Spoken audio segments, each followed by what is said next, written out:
What is up, guys? Now, the combine is in full swing right now with quarterbacks, wide receivers, and tight ends all working out today. That means at the end of today, there will be overreactions and underreactions. It's important to note that while everybody may hop on a hype train, sometimes they're derailed without a single purpose. There is no possible way I could know every team's intentions or plans for this upcoming draft. If you agree or disagree with any of these picks, feel free to comment below, as I can take your advice and use it towards bettering drafts in the future, because, I mean, this is my first video, and this is my first YouTube mock draft. So, I mean, hey, take it easy on me, guys.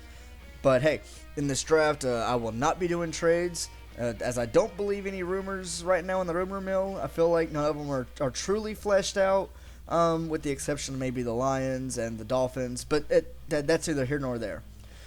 So I will be working as GM, what I think they should do, what I think they'll pick in the situation. So anyway, guys, let's kick it off with the other Ohio team picking first in this year's draft, the Cincinnati Bengals.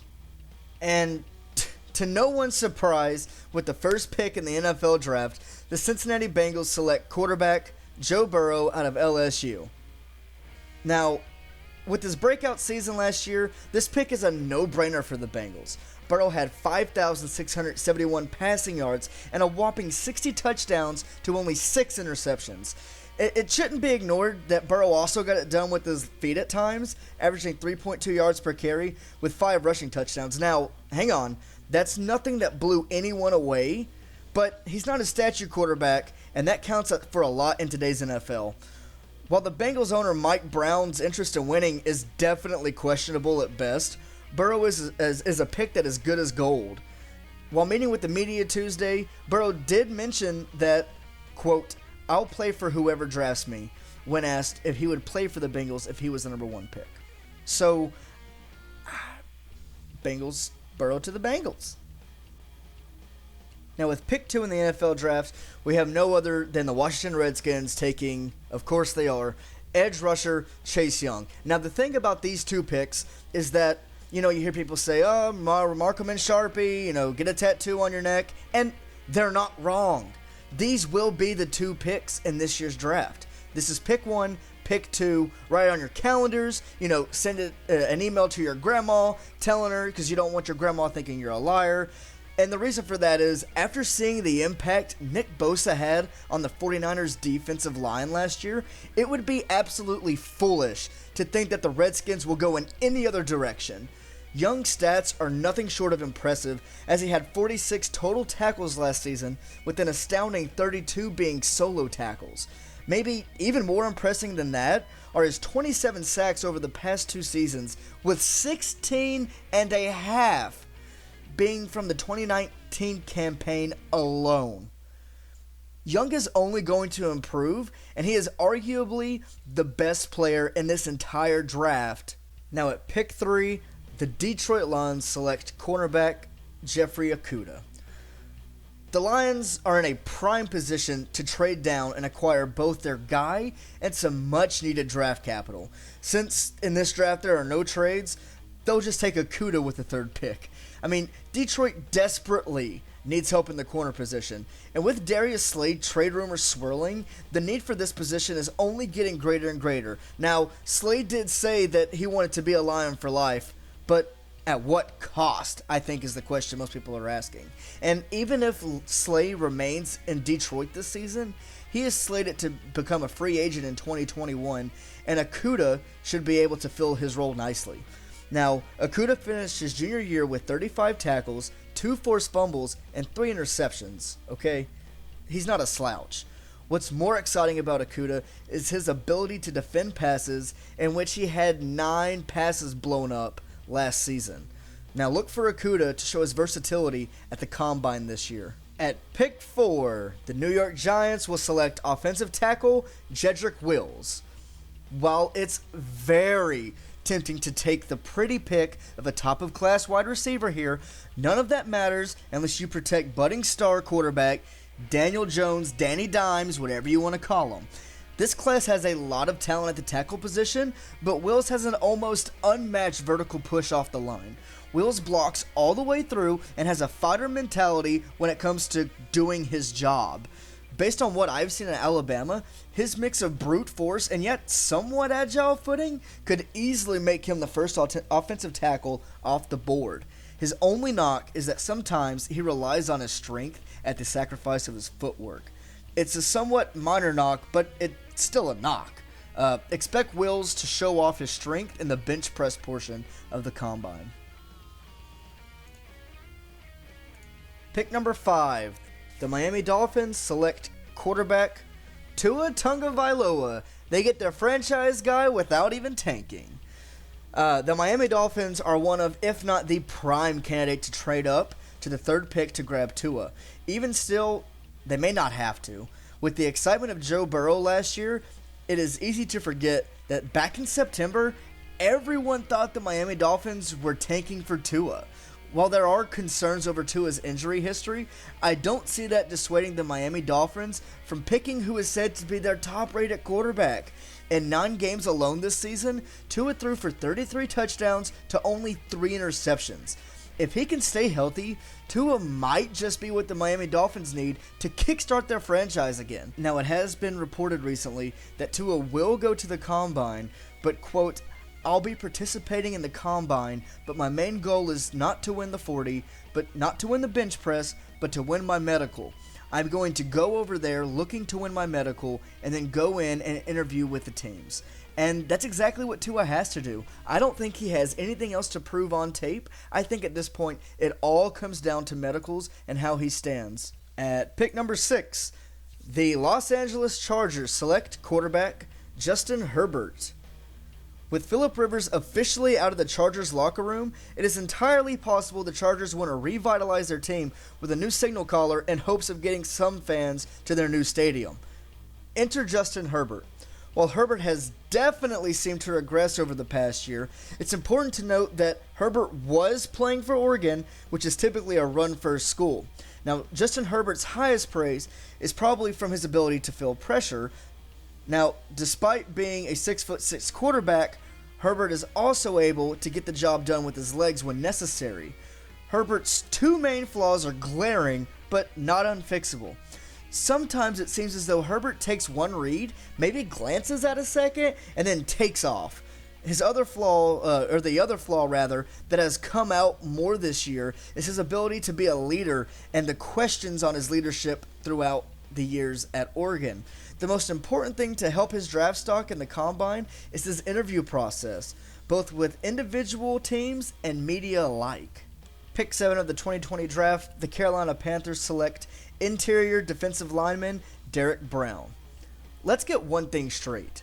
The Panthers could go in a lot of different directions with this pick.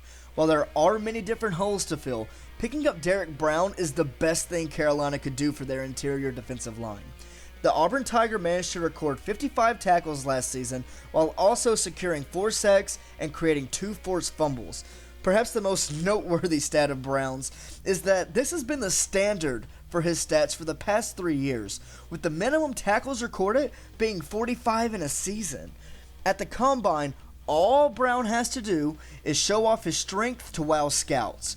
Expect Brown to be a run-stopping enforcer within the NFC South next year, and for years to come. And here we go with the first controversial pick of this draft. At pick 8, the Arizona Cardinals select offensive tackle Tristan Wirfs. I know a lot of people are going to be upset that CeeDee Lamb wasn't the pick here for the feel-good story of him being paired with Kyler Murray again. The long and the short of it is, the Cardinals still have Larry Fitzgerald, and while you don't expect him to be in the league much longer, the Cards have a young core of receivers in Christian Kirk, Andy Isabella, and Hakeem Butler. The truth is, the Cardinals have been one of the worst teams when it comes to sacks allowed, and if they want to protect franchise quarterback Kyler Murray, they have got to let the sexy pick go and pick up who I believe to be the 2nd or 3rd best offensive tackle in the draft, Tristan Wirfs. Wirfs has shown an ability to get down in the trenches and duke it out with some of college's best athletes. Pair that drive with knowing you're protecting a rising star quarterback, and I think you have a recipe for a long-lasting chemistry combo. Pick 9, Jacksonville Jaguars select linebacker Isaiah Simmons. Simmons could be viewed as potentially the best steal of the draft, and as he should be. All offseason, all that's been said about Simmons is that he's a utility knife on defense. There is no better team he could possibly go to help utilize all of his talents. Simmons should blow teams away at the combine with a mixture of his speed, agility, and ability to block shed. Look for Simmons to rise up draft boards after this week, potentially going in the top 5. At pick 10, the Cleveland Browns take offensive tackle Mekhi Becton. For a team that has perhaps the most outstanding amount of talent on the offensive side of the ball, the Browns disappointed everyone, and I mean everyone, last season. Cleveland has got to protect Baker Mayfield, and with Mekhi Becton, they'll get an absolute mountain of a man. Becton's stock rose immensely after dismantling almost everyone in his path at the Senior Bowl. Another possible option is Andrew Thomas, but I think it's easy to fall in love with Becton's size and measurables after the combine. At pick number 11, the New York Jets select offensive tackle Andrew Thomas. This pick falls into the same thinking as the Arizona pick of it doesn't matter who you're throwing to if you can't keep your quarterback upright. Just last month, Andrew Thomas was highly considered to be the second best offensive tackle in this draft. The Jets stop his slide at 11, and Sam Darnold has the protection he deserves. This is a pick where we could see Jerry Jeudy or CeeDee Lamb, but that all will depend on what the Jets do in free agency next month. Pick 12, the Las Vegas Raiders, or however they say it, select wide receiver CeeDee Lamb. John Gruden loves, and I mean loves, his big playmaking receivers, and that's exactly what he gets with the first receiver off the board. Whether it's CeeDee Lamb or Jerry Jeudy is almost irrelevant as they are receiver 1A and 1B. The difference being a personal opinion on whose play style an organization likes more. With the rumor mill turning about who is going to be Las Vegas' quarterback this year, one thing stands out. Almost all the candidates are seasoned veterans, whether they stick with Derek Carr or sign Tom Brady or anyone in between. Look for Gruden to fall in love with CD's big play potential and view it as a way to get a receiver he knows he needs, especially after the failed Antonio Brown experiment last year. Keep a close eye on Lamb's 40 time at the Combine, as that is where he will either surpass or fall behind Jerry Jeudy. Now, Colts fans, don't hang me by my toes in a cannibal barn. I'm sorry. This is just what I think's going to happen. With pick 13, the Indianapolis Colts select quarterback Jordan Love. Frank Reich must know that Jacoby Brissett is not the answer some believed him to be at the quarterback spot last season. The Colts have always made it a point to have the quarterback position under control, and I don't believe this year is any different.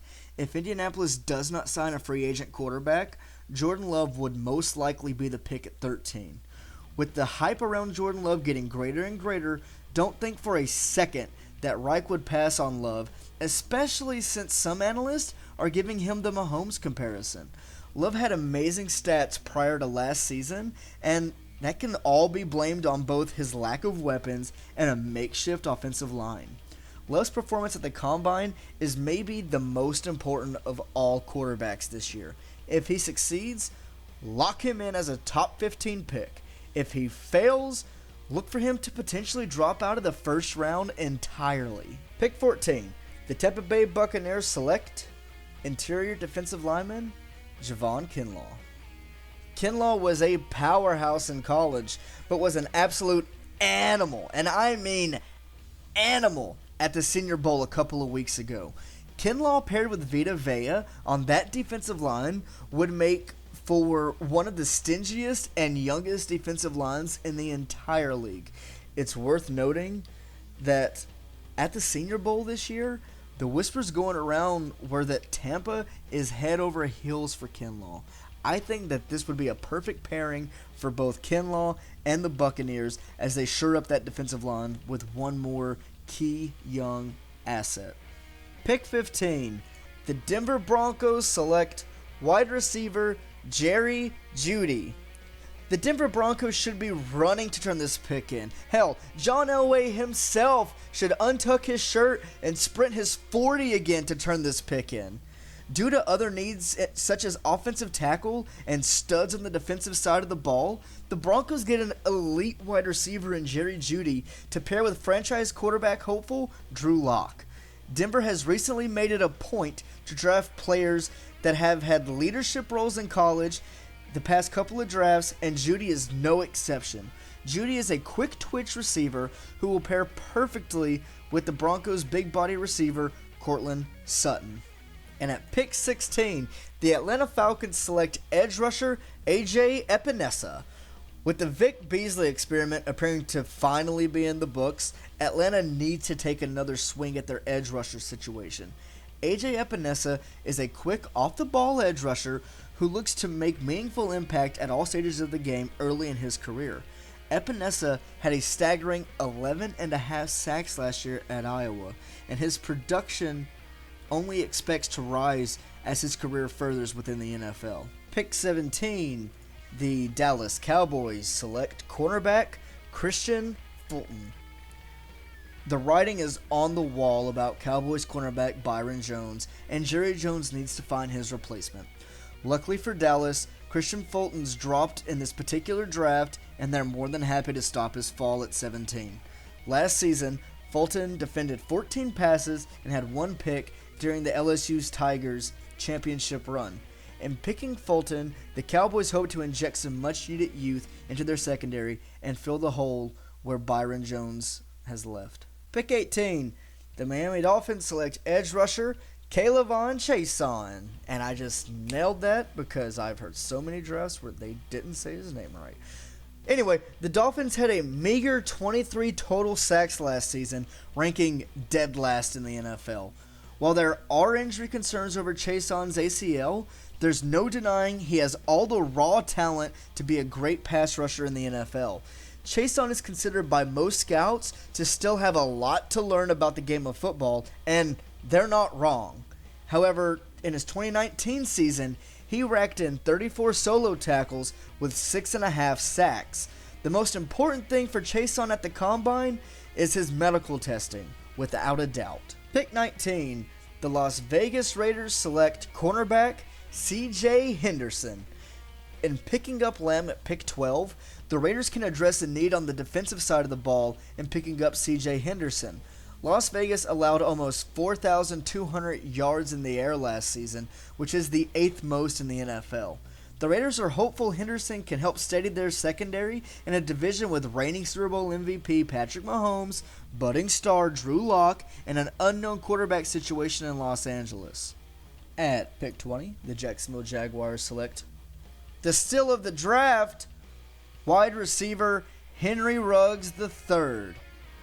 If these two picks for the Jaguars come to fruition, there is no doubt that on paper, Jacksonville will have won the draft. How Ruggs fell this far is honestly beyond me, and I don't expect him to go this late, especially after he performs at the Combine. Ruggs is being viewed as potentially breaking the Combine 40-yard dash record. In his interviews on Tuesday, Ruggs wanted it to be known that he sees himself as more than just a speed guy. Regardless, Jaguar fans should be ecstatic for the possibility in Jacksonville. Obviously, at the Combine, the 40-yard dash is the most exciting and important thing to watch with Ruggs. I want to clarify the way this draft fell. I am not a Jaguars fan. It's just how it happened. At pick 21, the Philadelphia Eagles select wide receiver Laviska Shenault Jr. Laviska was an all-around weapon at Colorado, being used as both a wide receiver and at times a running back. Laviska was recently diagnosed with chronic inflammation of his pelvis, but when healthy, Shenault has great speed and an unmatched desire to win. He has the dog mentality. The Eagles need versatile weapons, and Shenault is the most versatile player in the draft on offense, in my personal opinion. Laviska's draft stock almost solely depends on the medical evaluations. Obviously, if they come back okay, he should soar. If they come back questionable, he could drop to the beginning of the second round, later in the first, but not too big of a drop, as the breakout potential is too high for teams to pass up on, I believe. Pick 22. The Buffalo Bills select edge rusher Yetur Gross-Matos.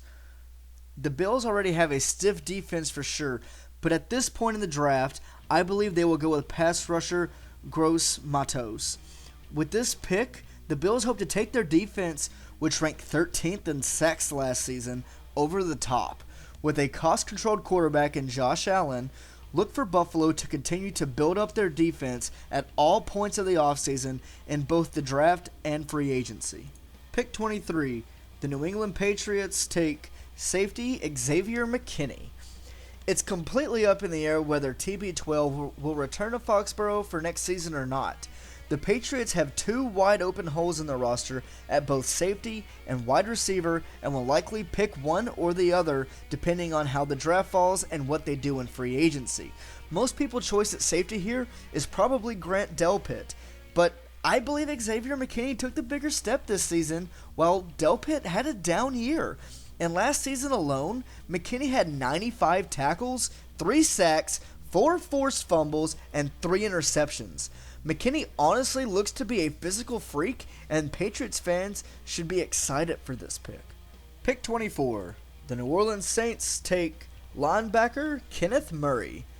Kenneth Murray's stats won't blow anyone away. Let's get that straight. But his pursuit alone makes him one of the top linebackers in this year's draft. Murray is a fast, hard-hitting linebacker who seems like he can chase down some of the best players. He also was decent playing in coverage with 4 passes defended for the Sooners in 2019. The Saints were 4th in defending the rush last year, so look for Murray to only strengthen their defense in both the rush and the pass aspect. Pick 25. The Minnesota Vikings select safety Grant Delpit. Just because Delpit has fallen to 25 doesn't make him a slouch.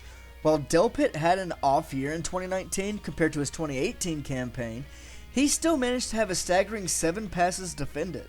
I personally view Delpit as a key piece in helping the Vikings improve on the middle of the pack passing defense, who finished 15th on the year. If he can work on getting his interception numbers up, he could help maintain the Vikes' top 5 interception status in the NFL for years to come. And with pick 26 in this year's draft, the Miami Dolphins select running back DeAndre Swift. Look, the Dolphins finished dead last in the league last year in rushing yards for the season, averaging a disgusting 72.2 yards per game. While some may speculate that that's because they were behind, and they'd be right to do so, they also had a league low of 3.3 yards per carry. DeAndre Swift, on 196 attempts, had 1,200 rushing yards, averaging 6.2 yards per carry. That's 50 more rushing yards than the entire Miami Dolphins last season and almost double their yards per carry. Swift also showed over the past 2 years that he can catch out of the backfield, averaging 9 yards per reception. Swift is arguably the best running back of this year's class, and Miami is elated to get him so late in the draft. Pick 27. The Seattle Seahawks select linebacker Patrick Queen. Queen has shot up draft boards since the end of the season, as have other LSU players thanks to the post-championship hype train. Some drafts even have the Las Vegas Raiders grabbing Queen at pick 12. Patrick is deserving of praise, but I think the NFL will cool down on him after the combine. Queen is a solid tackler and will be welcomed by the Seahawks in the middle of the field, as that'll fill a hole, but Queen is not a top 15 player in this draft. Pick 28. The Baltimore Ravens select offensive tackle Josh Jones. Speaking of hot products around the NFL, Josh Jones is the latest flavor of the week for mock drafters everywhere, including Mel Kiper mocking the Broncos to take him at 15. Did Jones have a great Senior Bowl? Absolutely. Jones also didn't allow but half of a sack this season. The problem with Jones isn't his amazing pass block, but his run block ability. If teams cool down on him after the combine, it is solely due to the worries of how he'll develop as a run blocker. The Ravens, an all-around offensive juggernaut, could potentially view these problems as a chance to pick up an offensive lineman who they feel they can mold into their scheme as a high-ceiling, mid-floor kind of guy. Pick 29. The Tennessee Titans select interior defensive lineman Neville Gallimore. Assuming the Titans hang on to both Ryan Tannehill and Derrick Henry, you would assume they would want to bolster their defensive lineup to help out the smash mouth style football that Mike Vrabel had so much success with at the end of last season.